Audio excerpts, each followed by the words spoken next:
Alright, so this is part 2 of how to make a text-based browser game. Um, so last episode we started to put together the index page, and now we're going to actually start coding the game. So we're going to go into our game.js file that we created last uh, in the previous part, and the first thing that we have to do is we have to set variables. So we're going to make comments so that we know what we're doing. So we're going to call this one bin to variables. And what this will do is these are variables that tell whether or not you've been inside of a room already. So we can say bin to corridor is equal to true, because we set the game to be started inside of the corridor.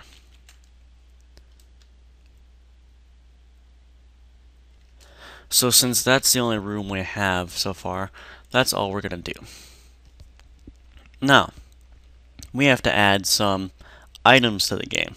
So we're going to go back to our index and we're going to say you are in the north corridor, and we're going to basically say there is a sword on the ground. Okay, now we have to create an item variable. So what we're going to do is we're going to say item variable. This will be the item variable section, and we're going to say sword is equal to false. That's saying that you do not have a sword yet. We also need to set a current room variable. So we're going to say this is the current room section, and we just need one variable for here. We're going to say current room is equal, and then in quotes put whatever you want. So like n corridor, I'm going to use n corridor. Okay, so slash slash. So now that we have that, let's start making it so that we can take the input of the text box. So we're going to start it off by saying document dot ready function, and you have to do this exact syntax here. And just for now, we're going to close that by putting a squiggly bracket, parentheses, and then semicolon. And that closes the block of text here. So now what we're going to do is we're going to say $form dot submit function.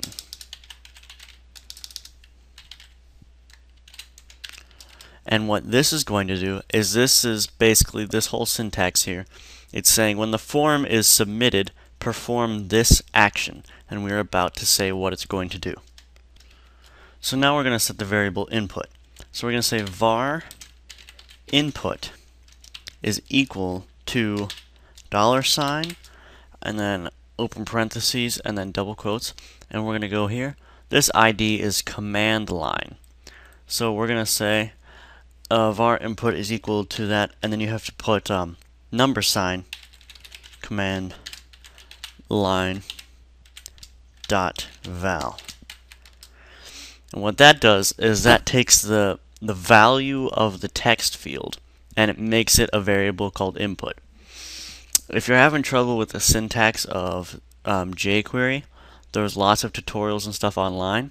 I'm trying to focus more on just the logic part of coding and not so much the syntax. So if you need help, you can always go on the internet and have different syntax things explained to you.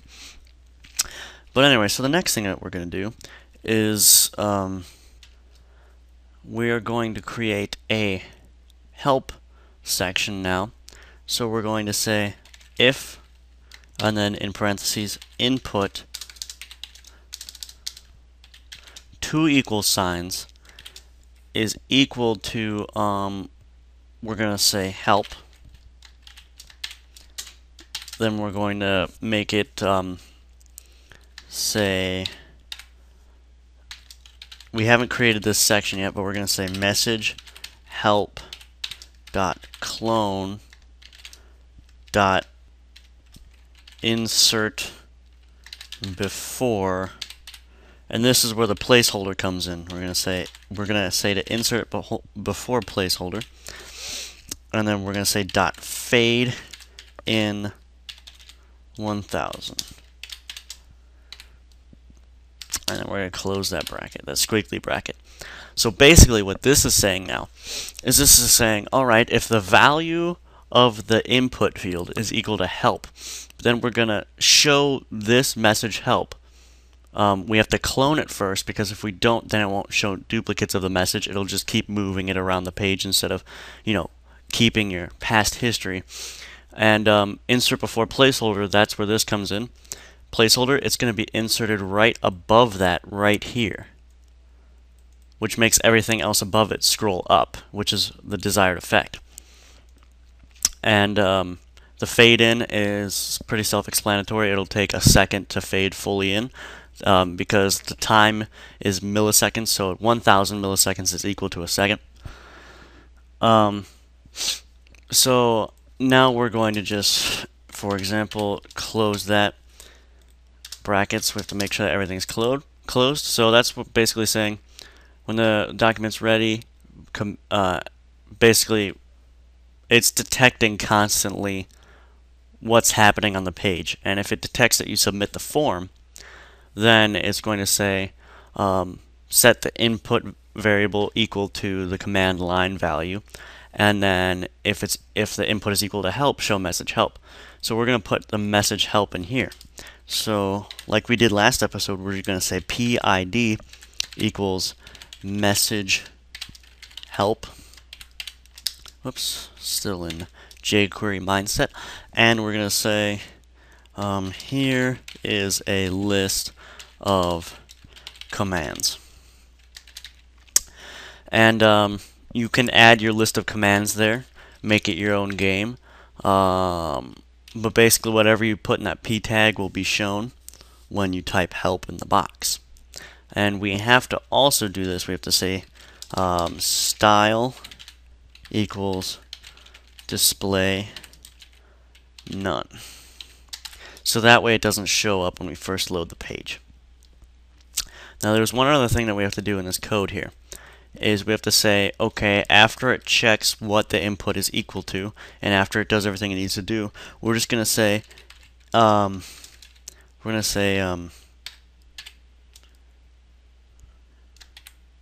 command line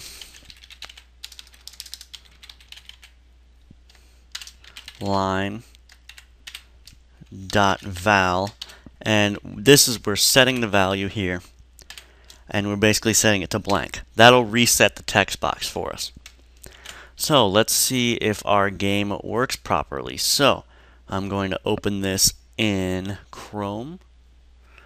Okay, North Quarter. Let's see if our help works. So if we type in help, it did not work. So we have to go back and figure out what's wrong here. See, now here's the tough part about coding that can be very frustrating. This whole thing doesn't work because there isn't a $sign here. And this document also needs to be in parentheses. So now we're going to go ahead and see if this works. There it goes. So as you can see, it showed message help. Again, like you just saw, if you are really having a tough time with getting your code to work, go through every line of code, which I just did, and I actually had to do it a couple times to make sure that all the syntax was correct. This language can be very difficult sometimes, but it's very powerful, as you can see, for creating stuff like this. So what we're going to do now is we're going to make you able to take the sword. So I'm running out of time for this video, so I will come out with part 3 soon, and we will, in that episode, do how to take a sword, and then how to go to another room. Okay? But until next time, guys, see you later.